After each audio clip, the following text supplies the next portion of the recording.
রাষ্ট্রের স্বার্থে ছাত্রদলকে যখন চয়ন করবে, ছাত্রদলের যখন প্রয়োজন হবে, ছাত্রদলের লক্ষ লক্ষ নেতা কর্মীরা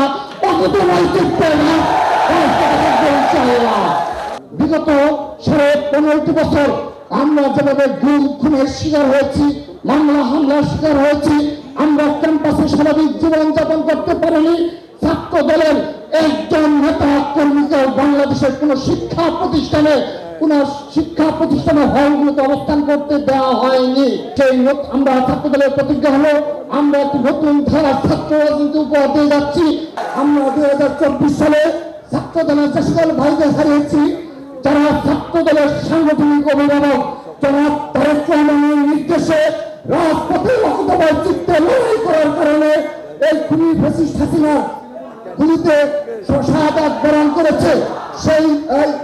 সেই 2024 সালের জুলাই আগস্ট গণঅভ্যুত্থানে ছাত্র দলের বীর শহীদদের তালিকা আমরা বুকলেট আকারে প্রকাশ করেছি। আমরা সাংবাদিক বৃন্দ সহ সকলের নিকট সরবরাহ করেছি। ছবি সংগঠিত সকল তথ্য দিয়ে আমরা সরবরাহ করেছি। আজকের এই অনুষ্ঠান থেকে আবারও আমাদের এই বীর শহীদদের যাদের রক্তের বিনিময়ে জুলাই আগস্টের প্রেক্ষাপট তৈরি হয়েছে এবং আমরা সেই খুনি হাসিনাকে পালিয়ে যেতে বাধ্য করতে পেরেছি, তাদেরকে আবারও শ্রদ্ধা অবসরণ করছি, তাদের আত্মার মাগফিরাত কামনা করছি। আমি আর বক্তব্য দীর্ঘ করবো না, আমি শুধুমাত্র একটি কথা বলতে চাই। আমাদের এই প্রতিষ্ঠাবার্ষিকীর কিছু অঙ্গীকার রয়েছে। বিগত 15 বছর আমরা যেভাবে গুম খুনের শিকার হয়েছি, মামলা হামলার শিকার হয়েছি, আমরা ক্যাম্পাসে স্বাভাবিক জীবনযাপন করতে পারিনি। ছাত্র দলের একজন নেতা কর্মীকে বাংলাদেশের কোন শিক্ষা প্রতিষ্ঠানে হলগুলোতে অবস্থান করতে দেওয়া হয়নি। সেই বাস্তবতা ছাত্রদল বুক চিতিয়ে প্রকাশ্য রাজনীতিতে বাংলাদেশের সকল ক্যাম্পাসে রাজনীতি তাদের প্রকাশ্য চালু রাখতে পেরেছিল।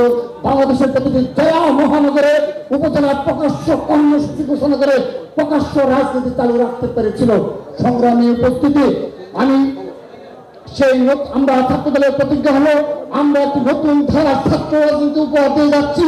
আমরা আজকের এই 1 জানুয়ারিতে প্রতিজ্ঞা নিচ্ছি ছাত্র দলের নতুন ধারা ছাত্র রাজনীতি উপহার দিবে, যেখানে কোনো ব্যক্তিগত শোডাউন থাকবে না, মোটরসাইকেল শোডাউন পুরোপুরি নিষিদ্ধ ঘোষণা করা হয়েছে, কোনো চাঁদাবাজি থাকবে না, কোনো সন্ত্রাস থাকবে না। আমি শুধুমাত্র স্মরণ করে দিতে চাই আমাদের বিজয় উৎসব 16 ডিসেম্বর এবং আজকে ছাত্র দলের প্রতিষ্ঠা বর্ষ 1 জানুয়ারি। বাংলাদেশের একটি মিডিয়া বলতে পারবে না ছাত্র দলের সারা বাংলাদেশের একটি ইউনিটের কোন নেতা কর্মী কোন 1 টাকা চাঁদাবাজি করেছে। এটাই নতুন ধারা রাজনীতি। ছাত্র দলের লক্ষ লক্ষ নেতা কর্মী তার নিজ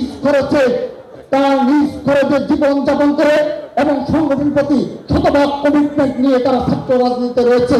আমি শুধুমাত্র একটি কথা বলে যেতে চাই, আমাদের কোনো অনুদানের কোনো প্রয়োজন নেই, আমাদের কোনো অর্থের কোনো প্রয়োজন নেই, চাঁদাবাজির কোনো প্রয়োজন নেই, কিন্তু এই রাষ্ট্রের স্বার্থে ছাত্র দলকে যখন চয়ন করবে, ছাত্র দলের যখন প্রয়োজন হবে, ছাত্র দলের লক্ষ লক্ষ নেতা কর্মীরা সেই প্রতিজ্ঞা ব্যক্ত করছি। এই 1 জানুয়ারিতে আমরা প্রতিজ্ঞা ব্যক্ত করছি এই রাষ্ট্রের প্রয়োজনে এই ছাত্র দলের হাজার হাজার নেতা কর্মী নয়, লক্ষ লক্ষ নেতা কর্মী নিয়ে আমরা রাজধানীতে অবস্থান করবো ইনশাআল্লাহ। আমি আমার সর্বশেষ একটি কথা বলে আমি বক্তব্য শেষ করে দিচ্ছি।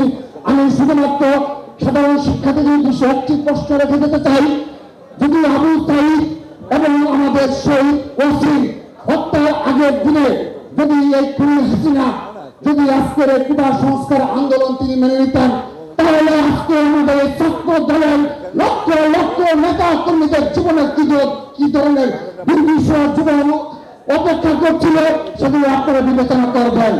এর পক্ষে যদি এই কুটা সংস্কার আন্দোলনে খুনি হাসিনা মেনে নিত, অনেক শিক্ষার্থী রয়েছে, অনেক আজকে বৈষম্য বিরোধী ছাত্র আন্দোলনের নেতৃত্ব রয়েছে, যারা থ্যাংক ইউ পিএম বলে এই ঢাকা বিশ্ববিদ্যালয় ক্যাম্পাসে তারা মিছিল করতো।